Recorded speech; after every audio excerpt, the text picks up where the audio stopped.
Tom, what do you got? Just want to know how's Ian looked in practice this week and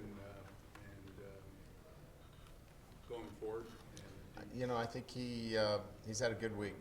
I think normal rust maybe on Tuesday, but Wednesday ran the offense effectively, and then today, I think just settled in as if he had not had a week off. So I think today was a really good day. Were you guys outside today? No, we were not. Yesterday we were outside. Today we were inside. And I was wondering, yesterday, I was on campus yesterday, and I heard Bruce Springsteen. So you were the DJ yesterday? We got some Bruce Springsteen in yesterday. Yes, indeed. Yes, thank you for recognizing that. How concerned are you with that? I mean, I know you haven't said specifically whether there was a break or not. Ian's injury. Yeah. I mean, Not to the level where we feel like he can run. We've got run game in for him, and he's going to get hit. And but we feel very comfortable. We wouldn't have played him if we had to put him in bubble wrap. You just can't play a quarterback under those conditions.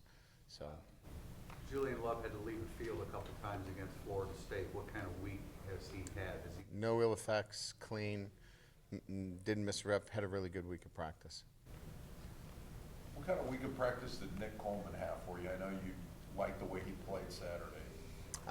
He got a lot of work this week, so certainly with their 10 personnel, the nickel will be a very important piece in terms of what we do. So I liked what he did. I thought he was savvy. We worked. I like to later in the season do more 1 versus 1 for the speed, and so I got a chance to see him quite a bit this week, and thought he was on top of his game. He mentioned that at the beginning of the spring he kind of campaigned to maybe get a look at running back. Did you take that seriously? And I did. Okay. I did. I think we looked at it and thought about it, even to the point where we knew that we were down a little bit. But when we saw the emergence of Jafar Armstrong as a multi-dimensional player for us, I think that kind of lessened. And then Nick really had a good camp. As you remember, he was outstanding in camp. So I think that kind of extinguished any kind of thought, at the running back position. With the guy you did move with Avery, we finally saw him a little bit last week. Do you feel like that's going to turn into something maybe more than a cameo thing eventually? Yeah, this is just physical development. This is just him developing physically, and he's going to look a lot different to everybody in the spring. So we just have to be patient with him. He's got good instincts, catches the ball really well, willing to stick his nose in there. He's just not physically there yet, but this spring will be his opportunity to really grow. Ryan, Syracuse is so high up there in turnovers gained. When you watch them on tape, how intentional is that? Is there some good fortune along the way? Like, how do you sort of break those numbers down? They play good defense. I wouldn't call them a trapping defense in the sense that they're in a lot of exotics. They're a 4 down front that plays cover 1, and they rotate down and play some 3. So I think in terms of the defenses that we play, I would not. My first characterization of them wouldn't be they're a team that takes the ball away. I would say that they're fundamentally sound, and they put their kids in good position. I think Coleman mentioned yesterday about the intensity of practice has really been high this week, which is maybe a little atypical for November from his perspective. Like, has there been sort of an intention to keep that high opposed to backing off at this time of the year? Well, we've taken the pads off. I typically haven't done that before. So we were running without pads on, and that's typically gets you going a little bit quicker. The practices have been shorter. That's going to get people moving a little bit quicker. And, you're not 7-3. So I think there's a number of factors probably to that. Brian, with the turf that you're playing on Saturday, Yeah. Have you guys had somebody giving you reports on the turf that, you know? No, I know it's a new surface. I know they put in a whole new surface in. So that's all I can tell you. It'll cover the infield. Oh, yeah, it's a full grass surface. We have a video. We've had our advanced team out there. They've taken a great look at it. They think it's a great surface. Okay, thanks. Brian, you talked the other day about, I guess, the dilemma between playing base and playing nickel against their offense. Is that something that you decide on the fly during the game, or do you go in with a set idea of how you want to handle that? Or do they force you to maybe change your thinking as you go along? Well, you start out in nickel, and then you're trying to get into different looks depending on down and distance and their personnel, how many tight ends, or what kind of personnel they have on the field. But sometimes you can't get off the field, and that's really the whole deal. Is it fair to say that if they run the football, then that opens up their full package of what they can do? Oh, absolutely. The whole change in their ability to sustain their offensive structure is based upon running the football. If they can't run the football, this team is not 8-2.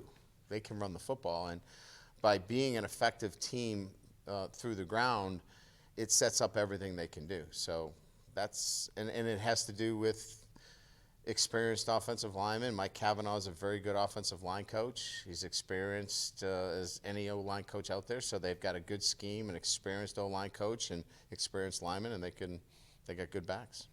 Jafar was kind of trying to get back into a rhythm last week. How has he progressed as far since that injury? I think he's still trying to get back to 100%. I don't know if he's quite 100% yet. I think what Jafar's learning is that the life of a running back is you never get quite 100%. You got to figure out how to play at 100% when you're 80%.